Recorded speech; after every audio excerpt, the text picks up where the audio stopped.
Good morning, everybody. Today, we're talking about lead follow-up and kind of a blend of working your database too. To kick it off, I figured we would talk about the Mike Ferry approach and the system that we've been doing for years and years. And then we'll go around and maybe talk about some of the other systems that other people use for lead follow-up and the techniques that they like. With that being the case, Mike Ferry, the biggest thing to us is everyone needs to have a database. And more importantly, it should be a CRM. It should probably be more sophisticated than a typed up Word document or an Excel spreadsheet. You need something that really has a next call date feature that gives you a reminder, an email notification of who you need to be contacting on any given date. With that in mind, what we do and what Mike Ferry teaches is you take your total database, you divide that by 4, and then divide it by 90. That gives you the number of calls that you need to make per day. Obviously, that 90 number is going to change if you don't work 7 days a week. But in any event, you need to make calls to those people in your database, the past clients, your centers of influence, every 3 months. In addition to that, you're going to do direct quarterly mail to those folks. And, as my grandfather and I were talking about the calls to your past clients, that conversation where you talk about the goal you have set for the year and you need everybody's help to get you there and asking for referrals, you can do that call once a year. But the direct mail and other pieces where you're sending out maybe an item of value or a notice of a upcoming event, whether it's a client appreciation party or, the upcoming company golf tournament that we have in August, you got to send something out or give something of value to these folks in these quarterly calls. We personally have had some luck with recipe cards that we've been sending out. The clients of ours have really liked those, and it gives you a conversation piece. Have you got the card? Have you tried out the recipe? It's something that you're giving back to them. So it seems to be working for us, and we would definitely recommend it. So once you have your database in place, the biggest thing in the Mike Ferry system is defining a lead. Somebody who is going to buy in the next 7, 14, or 30 days. Mike is very strict, and his definition of a lead is somebody who's going to sign a contract within the next 7 days. So Mike encourages everybody to go through all the leads they have written down right now and ask yourself the question, who honestly would be willing to sign a contract in the next 7 days? Naturally, you're probably going to get, a 90% fallout of whatever number you have written down there, and only a fraction of them are going to be, willing to sign a contract in the next 7 days. Mike's very strict, and he says, take all those other ones and toss them in the trash bin. What we recommend is don't toss them into the trash, put them back in your database and call them on a quarterly basis. That way you're still following up with them. You're still generating leads and referrals off that client. The folks who are going to buy in the next 7 days, obviously you want to implement a very rigid and strict follow-up schedule with them so that you can convert those leads into contracts. At this point, my grandfather and I have been going over a little bit of this book that he's started to read. I think it's called Ninja Selling. Correct. Is that right? Yes. Mm-hmm. So they've got a very interesting lead follow-up schedule in there, and I think it's about 7 weeks of follow-up. Well, that is for when you really want to make a very warm client. But let's back up just a little bit here and stay with the Mike Ferry system for a few minutes. Within that system, when you're talking to your people, you must put down in your database what you talked about, what their warm spots are. Everybody has a little different approach, but the truth of the matter, and this is from Ninja Selling, there's 4 areas that you want to talk about. The 4 areas are family, your occupation, the recreation that these people do, and the dreams that they have. It's called the Ford. If you follow that system, you will always have an opportunity to connect with these people through something of interest to them. Remember, the whole thing when you're contacting them, it's not about you, it's about them. All these guys that get on, as far as I'm concerned, that get on their internet and beat their chest about how wonderful they are is a turnoff to about 75% of the people. They want to know what you can do for me now and what you can do for me later. Those things are of interest to them. The other stuff is not of interest at all. Now, let's go back to the database and the information that you're having in there. You want to know about their kids' birthdays. You want to know their ages. You want to know if they're in college. You want to know if they're a junior or senior about to graduate. These are the important things to them. If you have those notes in your database, you're going to be able to connect with them very easily. Then they become part of you and you become part of them. One of the interesting things that I found within this book is here's a unique situation. If every person that you talk to knows 25 people, that's called the bubble, okay? Suppose that you took every client that you did business with last year and you put them on a warm list. Instead of calling them every 3 months, call them every other month or call them every month.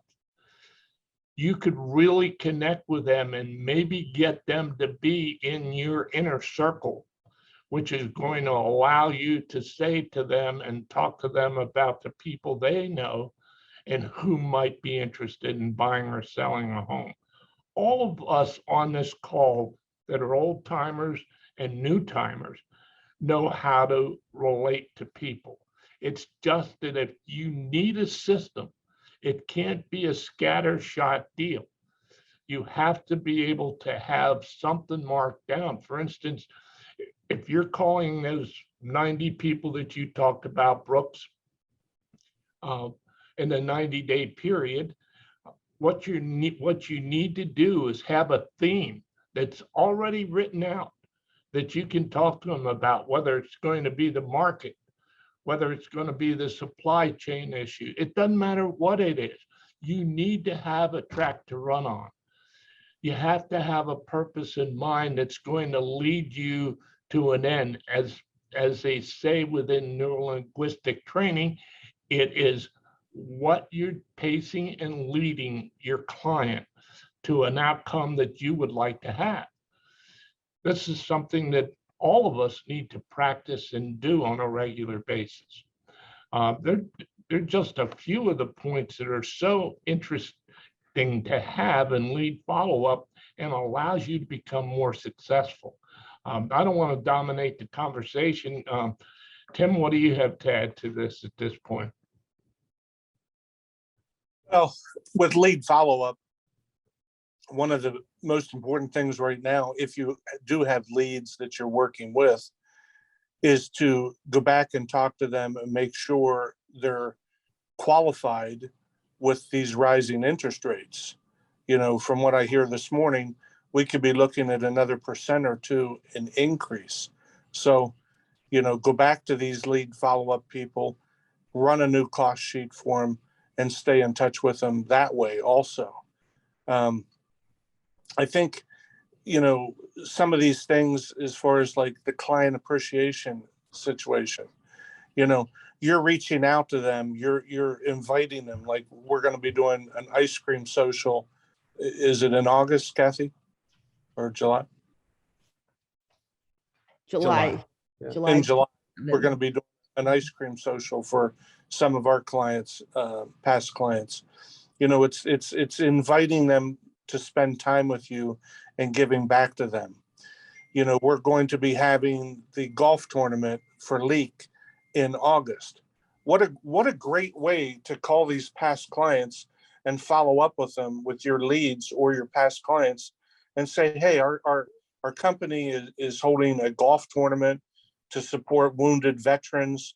You know, it's going to be on such and such a date.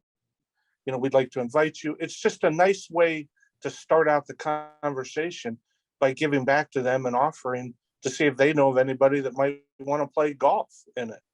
I think these things are all great ways to follow up, because a lot of times part of the reason why we don't follow up is agents say they don't know what to say. Well, we're giving you some things to say to do that follow-up work.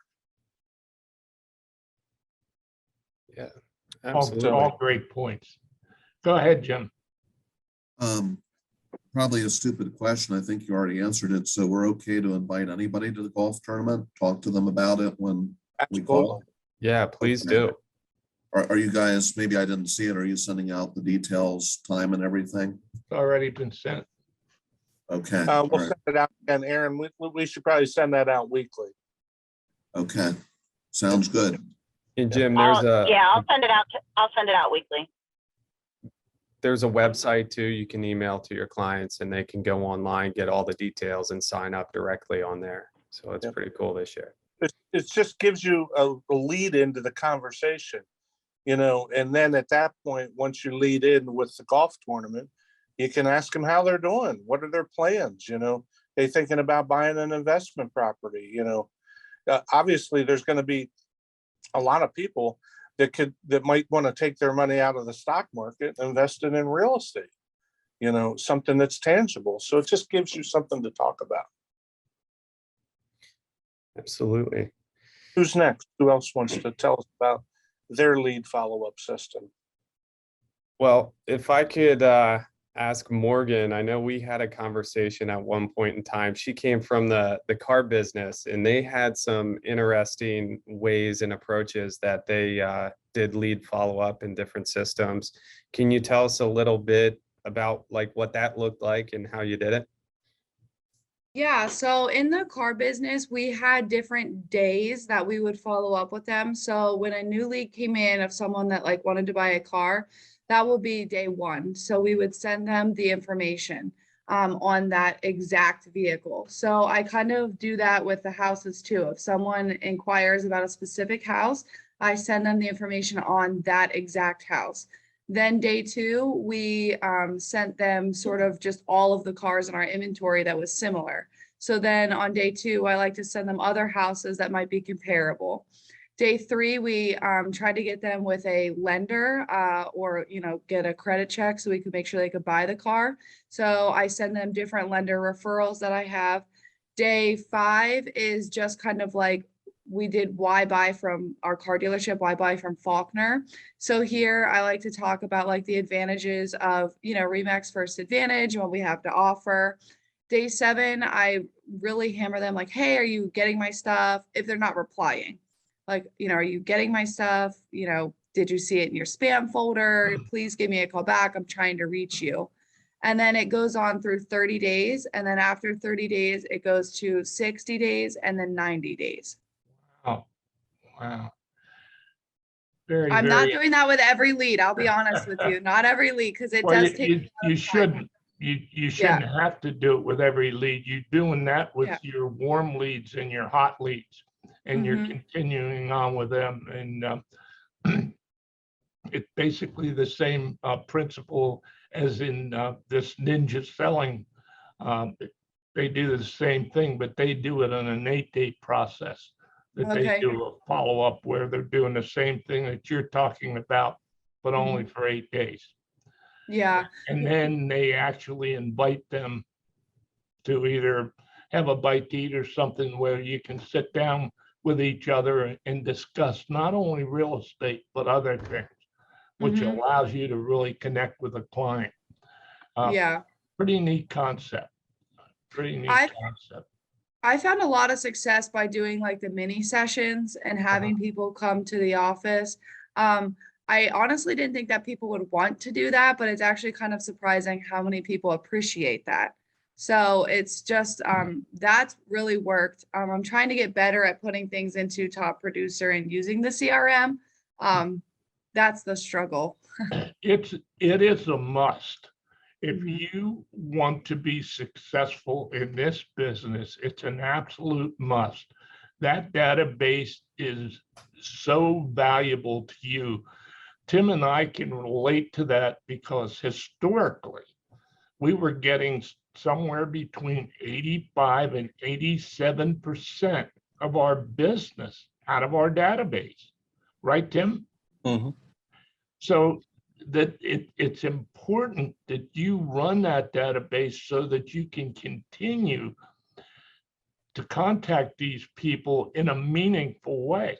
Once you do that, all of a sudden the other stuff that comes in is cream on the cake.